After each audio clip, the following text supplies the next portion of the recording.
But what I really wanted to ask was, Doomers is about AI. Yeah. It's about the Cloak and Dagger. Well, it's not really about AI. It's I haven't really seen about it. The, So, yeah, it's about the night Sam Altman was fired. So the first act is his war room, and then the second act is the board. So it's really a board drama about people who are trying to build an AGI, and less about the technology itself. Although, in the course of writing the play, I decided that the characters needed to talk to Mind Mesh, which is the equivalent to Claude or ChatGPT in the play. And so in each act, there's a moment where they ask the app for advice on what to do. And in the second act, where there's a character based on Elliot or Yukowski who he's monologuing about, he says I asked Mind Mesh, which is the fictional app in the play, to write about itself in allegory form. What it writes is what Claude, I asked Claude to write about itself in allegory form, and it gave me this fucking wacko Borgesian answer. And I was stunned. I was like, this is incredibly creepy. I just got to go in the play. For anyone who doesn't know, Eliezer Yudkowsky is the public intellectual most famous for claiming that it's very likely that artificial intelligence will bring about the apocalypse in our lifetimes. J.K. Rowling of Doomers, essentially. Yeah. But do you use... And in the play, this is the OpenAI board, but in the play, I fictionally graphed him onto... they invited him to strategize with him, which they might have in real life. I don't know if you... There's I'm not sure non-zero they know chance. each other. They definitely know each other. There's a non-zero chance he was involved in the fallout from Sam's firing, but in the play, I assume that he was there because he's a great character and he's a weirdo. And in fact, I've had people who know him say he's got to be 10 times weirder. We're double cast, so we have different actors playing playing the characters.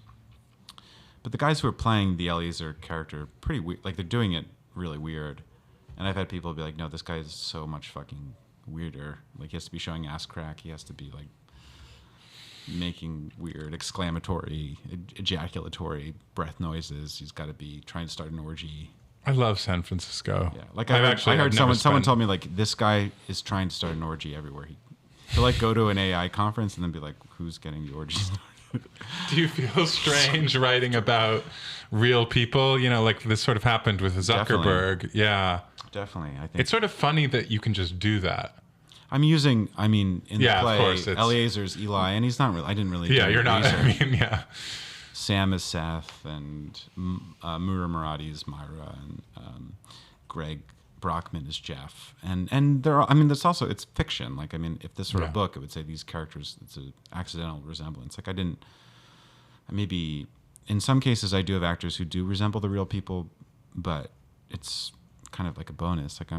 It is it's all fictional. And if Eliezer's an amazing dude, I'm sorry. I'm sorry if the play makes fun of you. You're a genius and I'm wrong. But if Sam Altman's the savior of humanity, I'm sorry, Sam. It's a play. Yeah. In the way that Shakespeare's Julius Caesar is kind of an idiot and has no real bearing on Shakespeare just decided Julius Caesar was a bumbling old fool. Who knows who the real Julius Caesar was? Right. So it's fake. It's a play. It's made up, but it does tap into the real discourse. It's more about the discourse about AI than the... Right. There's somebody at the door. Come in. What's up? It's Sam Altman. It's Sam Altman. Oh my God. Here to strangle Matt from behind. Fuck. I did have some people be like, do you have safety? Do you have security? Really? They were worried?